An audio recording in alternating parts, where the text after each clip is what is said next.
Have you ever gazed at the pyramids and wondered, how could one person command the labor of tens of thousands to build such monumental tombs? How did the pharaohs of ancient Egypt hold such absolute, unquestioned power for over 3,000 years? It wasn't just through military might or political cunning. It was something far deeper, far more powerful: the belief that the king was a god on earth. Today, we're unraveling the fascinating cult of the pharaohs, exploring how they were seen, not just as rulers, but as the very linchpins of creation. To understand the pharaoh's power, we must first understand a core concept of the ancient Egyptian worldview. Mat wasn't just a goddess with an ostrich feather on her head, it was a fundamental principle. It represented cosmic order, truth, justice, and harmony. It was the natural, balanced state of the universe. Without Mat, the world would descend into ispit chaos. The sun might not rise, the Nile might not flood and bring its life-giving silt, and society would crumble. So, who was responsible for maintaining Mat on earth? The pharaoh. He was the sole intermediary between the divine realm and the world of mortals. Every decision he made, every temple he built, every ritual he performed was designed to uphold this delicate cosmic balance. His success as a king was measured by his ability to keep the universe in tune.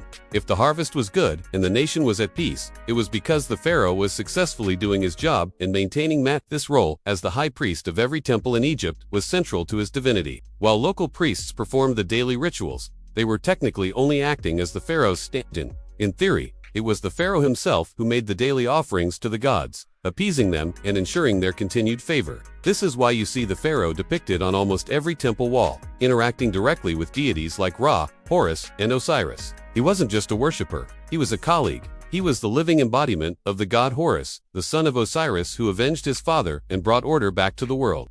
Upon his own death, the pharaoh would then mystically merge with Osiris, becoming the lord of the afterlife, while his successor, the new pharaoh, would become the new living Horus. This divine cycle of succession ensured that Egypt was never without its divine protector. But how did a man become a god? The transformation wasn't instantaneous. It was a process, reinforced through elaborate rituals and powerful symbolism.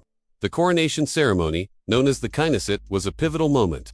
Through a series of rites, the new king was ritually purified, crowned with the double crown of Upper and Lower Egypt, and presented with the royal regalia, the crook and flail, symbols of shepherd and judge. These weren't just political acts, they were religious sacraments that transformed the mortal prince into the divine ruler. The king's very names reflected this status. He had 5 great names, each connecting him to a different aspect of divinity, tying his identity directly to the gods and his dominion over the land. This divine status permeated every aspect of Egyptian life. The pharaoh's word was law because it was considered the word of a god.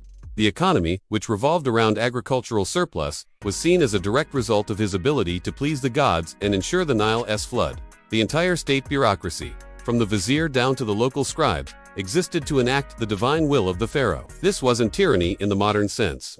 For the ancient Egyptians, it was the natural order of things. Obeying the pharaoh was the same as obeying the laws of nature. It was a sacred duty that ensured stability and prosperity for all. The people didn't just work for the king. They worked for the god who guaranteed their very existence and the continuation of the world. Nowhere is this belief more evident than in the pharaoh's preparations for the afterlife.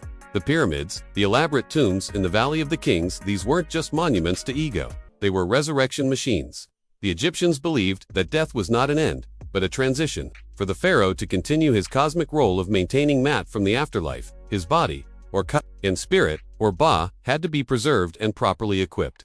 The mummification process was designed to preserve the physical form, ensuring his spirit could recognize it. The tomb was a model of the cosmos, filled with everything he would need: food, furniture, weapons, and magical texts. The pyramid texts, and later the Book of the Dead, were collections of spells and incantations that acted as a guide, helping the deceased pharaoh navigate the perils of the underworld, overcome demonic gatekeepers, and successfully take his place among the gods. By ensuring their king's successful journey to the afterlife, the Egyptians were ensuring their own survival. The king's eternity was Egypt's eternity.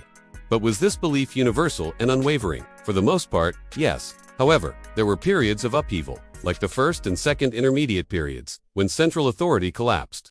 During these times, faith in the pharaoh's divine power was shaken.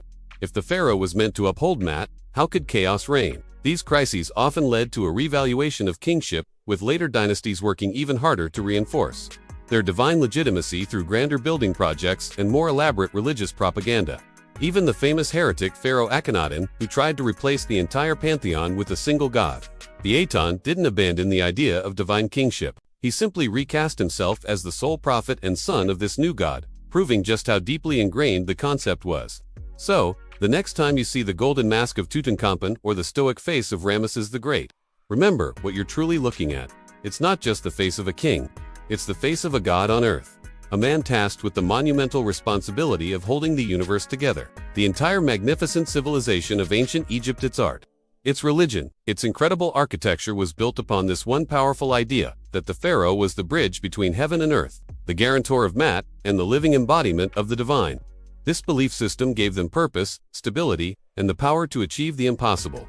Thank you so much for joining me on this journey into the heart of ancient Egyptian power. If you found this as fascinating as I do, please hit that like button, subscribe for more deep dives into history, and share your thoughts in the comments below. We'll see you in the next video.